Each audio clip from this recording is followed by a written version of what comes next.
Dennis Collins walked away from the car business carrying $30 million, and the story that followed him for years was a clean one. Texas garage, relentless hustle, gas monkey garage, a clean exit at the top, and television cameras rolling through most of it. Fast and Loud handed the world that version, and for a long time, nobody reached underneath it. This is 2026, and that version has started to develop cracks. Fast and Loud wrapped long enough ago that the people who lived inside it have had room to breathe and reflect, and some of them have started saying things publicly that the show never would have allowed. Collins is one of them, not through a press release, not through a headline interview, but in fragments dropped across conversations that most viewers scrolled past without registering. Line those fragments up side by side, and the picture that forms looks noticeably different from the one the cameras assembled. If you caught our last video on Dennis Collins, you already know how the $30 million came together. The deals, the margins, the gas monkey years, and what the exit actually looked like. 17,000 views later, that video became the second highest performer on this channel, which told us one thing plainly: this story has more to it.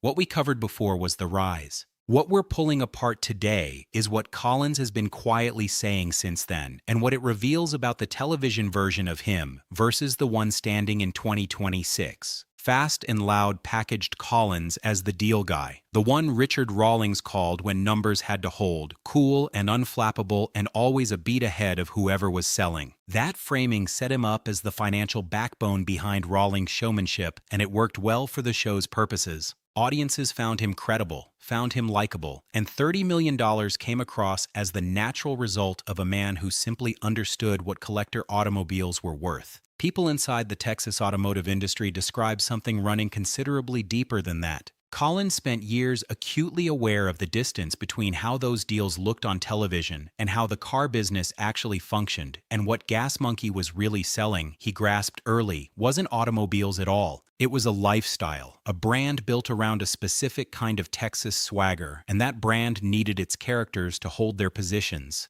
None of that coexisted comfortably alongside running a serious collector car operation, and in 2026, with the collector car market having gone through the kind of correction that separates real dealers from television personalities, that distance is no longer something you can paper over. The first fragment surfaced in an interview that never got picked up by the major automotive outlets, never got clipped and circulated on social media, and reached a fraction of the audience that Fast and Loud once pulled. Collins talked about the deals from the show, and the way he framed them didn't line up with how the show framed them. His phrasing landed close to this: there were moments where the business and the television pulled in completely different directions, and what made good television and what made good business weren't always the same call. No names surfaced in that statement. No fingers pointed anywhere specific. But for anyone who'd watched every season of Fast and Loud closely, that sentence landed in a different place than it would for a casual viewer, because it opened a question the show had never bothered to ask: whose version of the deal was the audience actually watching? For a while, that fragment sat on its own,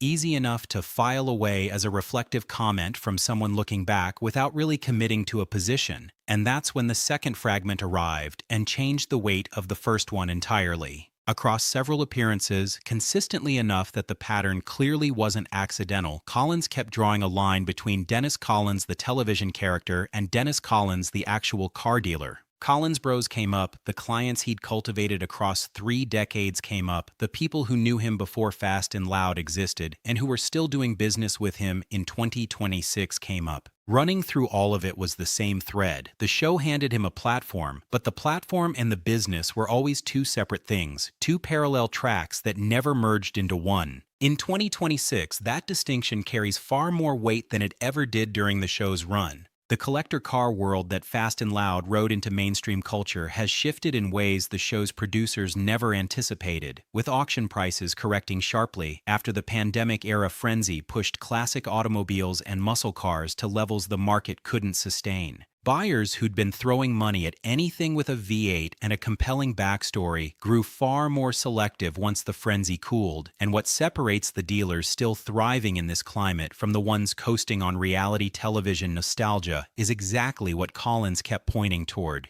decades-old client relationships, genuine knowledge of the automotive industry, and a business that was never dependent on a production crew showing up. Put the two fragments side by side and something comes into focus. Collins hasn't been reminiscing. He's been, in his own quiet and deliberate way, pulling himself clear of the gas monkey mythology, not loudly, not through anything designed to generate headlines, but in the way a man does it when he's sat with the decision long enough to say it quietly rather than stay silent. In 2026, with enough distance from the show's peak, that separation has traveled far enough to see clearly. There's a third thing Collins said buried inside an interview that almost nobody found.